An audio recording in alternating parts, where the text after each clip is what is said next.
What is up, peeps? This is Philip in TCG, and I'm welcoming you back to another YouTube video, and I hope you have had a great day.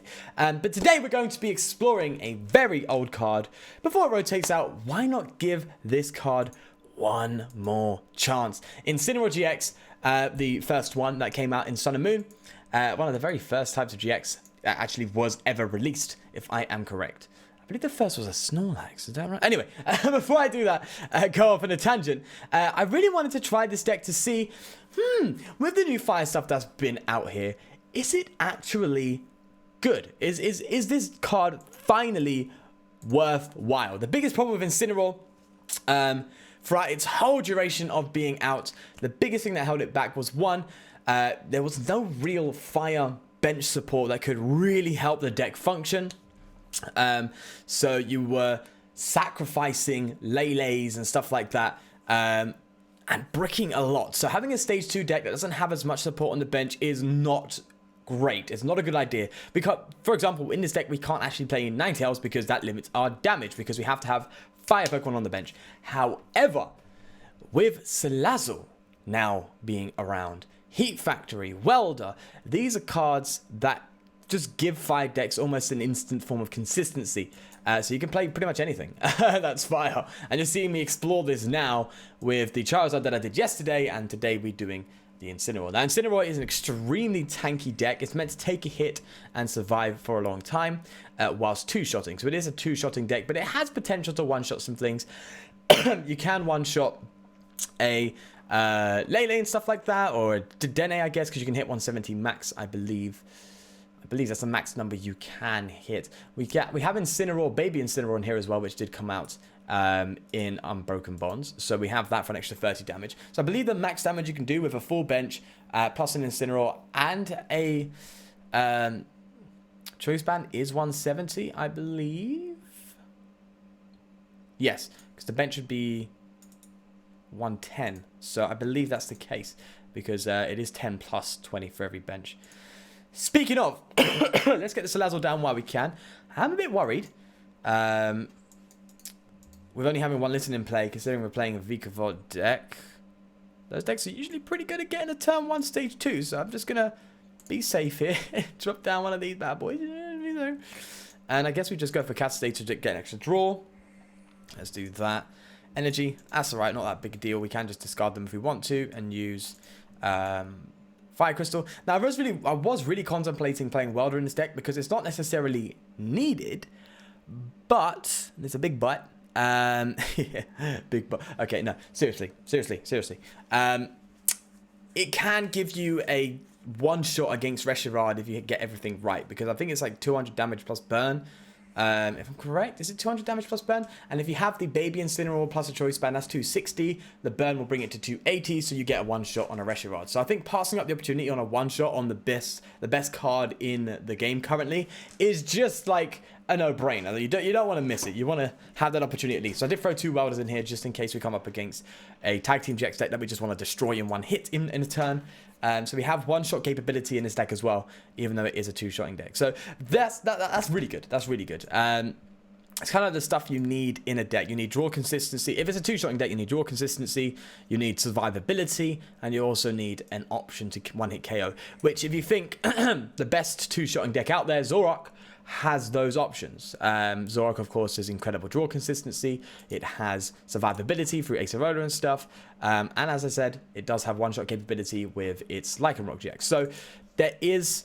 it seems like that's the formula to a functioning and a good two-shot deck. Now, obviously, there's the other things involved in this, that, such as it being a stage 2. Well, I ain't seen Vikavolt in a while. I'll be honest, I ain't seen it in a long time.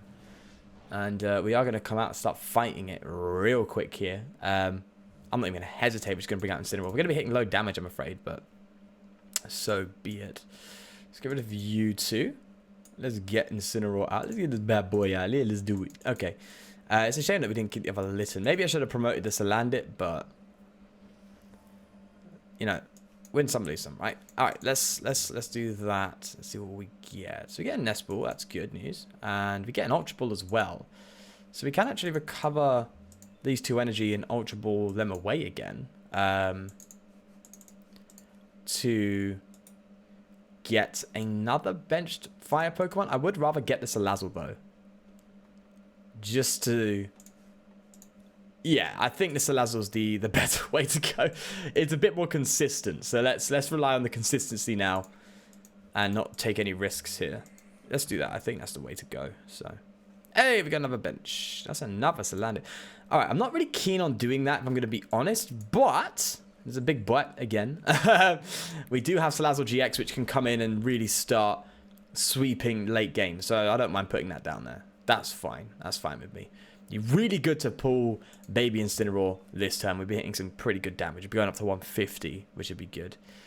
We have to bear in mind this is a very strong deck. 3, 6, 9, 12, 15, 18. They need a choice band. No, they need more than that. They need more. They need more to be able to one-hit KO us. So thank God for that. Yeah, I don't think they're one-hit KOing us just yet. They're hitting 180 here. A choice band would be 210, which would be a great chance to go for the max potion play. We play 2 of them because this deck is super thin. It's like, no, sorry, super tight. Thin? It's not thin. Yeah, it's super tight. There's so many cards you can play in this deck. It's crazy. So, hopefully we find it. I mean, we do get the one-shot. We do get, sorry, the KO here, which isn't... Oh! Just... Okay, this is bad, though. Actually, no, it's not. No, it's not bad at all. We're going to do this. We're going to play the Viridian. I was thinking we have to play the Viridian and lose the Red Cat. No, we don't. We can just Cynthia and Viridian after. Oh, my God. All right. Oh, we actually got a Red Candy as well. Oh, this is just fantastic. All right, I mean... Let's be real. We want to have an attacker. Yes, we get more damage, but we want to have an attacker. And it's going to be a bit crazy, but I kind of want to get rid of a Lily here to guarantee the energy to attack this turn and use Salazzle here. Oh, no need. We are good. Let's just bring you out into play. And I think we just hold... do we evolve this? I'm scared of it just being one shot further on down the line. Let's just not give them that option. Let's do that. 120 damage. Sweet. Get 2 prize cards here. Again, it is pretty cool seeing Vicare. I ain't seen that in so long. So hats off to my opponent for playing it. It is an interesting deck. I do think Rayquaza can do just well enough on its own. Obviously, Vikavolt gives Rayquaza incredible damage, but if you haven't seen, I did do a video on Rayquaza on its own, and it is quite functionable recently, actually. Especially with Tapu Koko. Tapu Koko Prism Star just fits it together, because you can get a Ray out, and I think you can get like turn 2, 180 damage or something without even needing a Vikavolt. It's that crazy. So check it out if you haven't yet. It's actually really fun. And potentially viable. But with that said, in this current meta, no one knows. Regardless, I think our setup is pretty decent so far. Getting that Litten down will boost our HP. Oh, HP, so it will boost our damage even more. So we'll be then hitting 110 without Choice Band, 140 with. And if we do get a Rare Candy to turn after, we can definitely hit 170. Which is just shy of one-hit KO in this Rayquaza, which is such a shame. But, you know, win some, lose some, as they say. Regardless, we do have... If we manage to take out, let's say, the Lele or something, which is possible. Although I don't think I play Guzma in this deck, because I don't think there's enough room for it. Kind of contemplating that now, to be honest. But if we manage to take out this Lele somehow, then we'll be in a good spot. But I feel like they're getting a KO here, aren't they? 3, 6, 9, 12, 15, 18, 21. No, they're not. They're not getting a KO. They are not getting a KO. We can survive this hit. That's really good. That's really bloody good. It's really good. Okay, so that's fine. We are surviving a hit. Max Potion would just be absolutely fantastic, but we can't rely on Max Potion all the time. So that'd be that. Alright, so let's do this. Oh, we could just switch. We could just... Yeah. Oh, but do we, like, risk that, though? Do we risk it for a biscuit? Okay, we definitely have the energy to work with it, so I don't see why not. Let's do that. Get the energy. Oh, we're rolling low. Yeah, we need to use a Fire Crystal soon. Let me do that. Let me just switch. Sweet, sweet, sweet. And then we go for Lily. Now, hopefully we get a max potion, because it'd be really good to use right now. Okay, we don't, but that's fine. Oh, we get another... Oh, nah, that's a yikes. Okay, I'm not going to do that. I'm not going to rush several. Okay, let's hustle strike here. Now, they are definitely getting a KO on us this turn, which is a bit of a shame. But if we follow up with a KO, we don't really have to go in with another Incineroar. We just have to follow up with Salazzle, because Salazzle will be hitting 200 damage clean with Heat Blast. So, perfectly fine having these 2 Incineroar go down eventually. But I'd love to get another max potion. Just really maximize the use of our Incineroar's tankiness, which is what makes this deck just work. So hopefully we can do that. Oh, they got a lot of energy in play, though. They have a lot of energy in play. It's a bit of a yikes. Fan Club. Oh, wow. You don't need to Fan Club anymore in this deck, really, do you? Okay, I guess for the Wimpod, but... The reason why Fan Club was played in first Vika Raid was because you couldn't Elm for the Grubbin, but... Now you can, so... That's something, at least. Regardless, I'd love to just pull off a rare candy and just get the extra damage, but I guess it doesn't make that much of a difference. Right now? Are they just going to retreat? Oh. No, they've got to switch, right? You don't do that. You just don't do that, no? They got to switch, right? That's obvious.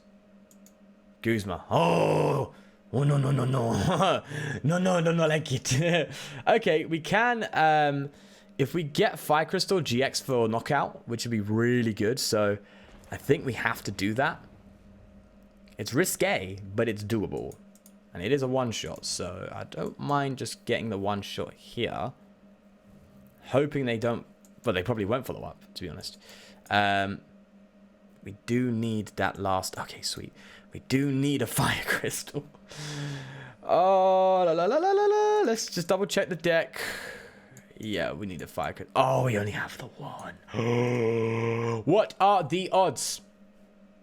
Will they work in my favor? Oh, no, this is bad. This is like... Oh, this is so bad. Oh, we did play Guzma. Yikes, man. We have to Welder. Otherwise, we're not even going to get the Burning Slam if we Lily. So we have to Welder. Oh, this is such a bad. This is feel bad, but we're going to do it. We're going to risk it. Come on, come on. Fire Crystal. Come on. Oh, my luck recently has just been absolutely absurd. All right. With that said, I don't think we need any more Incineroar, but I'm just going to get the bench Pokemon just to be on the safe side of things. Right, let's Fire Crystal. Let's get these energy back. Still have one Welder, so we can still mess about here. No, let's not. Let's go for Burning Slam. Sweet. Okay, now they don't have a one-hit KO on us. Right? Right? They die? Please? Ah, it's a lot of fire energy. I'm quite concerned. The thing is, if they attack us and KO us, we can just follow up with something small, no? No, we need Welder for any of these attacks to get to be used. Okay. This is interesting. We only need to hit this thing for bloody 40 damage. You know? Alright, let's see. 3, 6, 9, 12, 15, 18. They are definitely getting 2 more, so that's still not a one-hit KO, actually. They need a choice band for the one-hit KO. So they still ain't in one-hit KO territory yet, but they do... Oh, see, now they will be, definitely. Yeah. Now they will. The fact that they got the Ray, and I think they still have attachment for turn if they want to, so they definitely do have the one-hit. So we have to hit Welder to win. And if we can beat a Vika Ray... Bear in mind, this guy is definitely not a bad player who knows what he's doing. If we can beat a Vika Ray with this deck, it solidifies it as me solidifies it to me as valid. Valid enough to play on the PTCGO ladder, that is. I don't think it's tournament valid, don't get me wrong, but valid enough for the PTCGO ladder. I don't care about your HP, buddy. We can one-shot you with Salazzle. We just need a Welder. That's it. That is it. All we need, man. All we gotta do. If we get another Salazzle like that'd be dope. Because we could just double here and pretty much guarantee the Welder so long as it's in the deck. It better not be in the prizes, I tell you. If it is in the... it shouldn't be in the prizes. It shouldn't be, right? I should check my deck more. I really should. That's like common sense. Oh, we're in Draw Town, buddy. We are in Draw Town now. Okay, let's let it go. Let's just go crazy. Okay. You can draw 6 cards out of 8. We are victorious! I'm just going to flex on this guy and just go for another one. Okay, no. That's wrong. You shouldn't do that. You shouldn't flex. You should just be like, hey, look, I got the Welder. Oh, look, I can Diabolical Claws for free. And it's game. Ah, absolutely splendid. 230 damage. Oh, I completely forgot that we had the Incineroar there, which is crazy. So, my God, that is absolutely perfect. That's pretty much played the perfect way, the way it was meant to be played. So, I think with that being pretty much the perfect demonstration of the deck, I will leave it at that. I'd love to show you guys the list, of course. Let me get this out. I have loads of variants on this deck. I've been working on this deck for quite some time now. I really wanted to get something that could function, not brick all the time, and also have some good options every now and then. And we didn't even get to see the Tech Reshiram, which, by the way, I am working on as well. It's a pretty cool card on its own. But yeah, this is the list. Let me get it all up here for you. It is the best I can get it so far. I think the Welders are pretty good to allow a one-hit KO GX attack, which is going to really help this stand up in the meta if you are going to play it on the ladder against some top tier decks. The Salazzle is such a great late game sweep card, and again, as you saw there, with just a Welder, you can just get it up right away, no worries, without even having an attachment for turn. So that's good. It's fun. It's fun. I would definitely say it's fun. Similar to the Charizard deck, it's just a deck you want to whack together, have the chance to blow some stuff up. This one's a bit more big brain, I would say. With it being a two-shot deck, two-shot decks usually require a bit more concentration. It's not just like wham, wham, wham, wham game. It's like you have to think your way through the game a bit more. So that's what I would say about this deck. Nonetheless, as I said, this is the list. Go absolutely wild, have some fun, and let me know how you do. With that said, of course, leave a like on the video if you did enjoy and subscribe for more. But most importantly, please do take care and peace.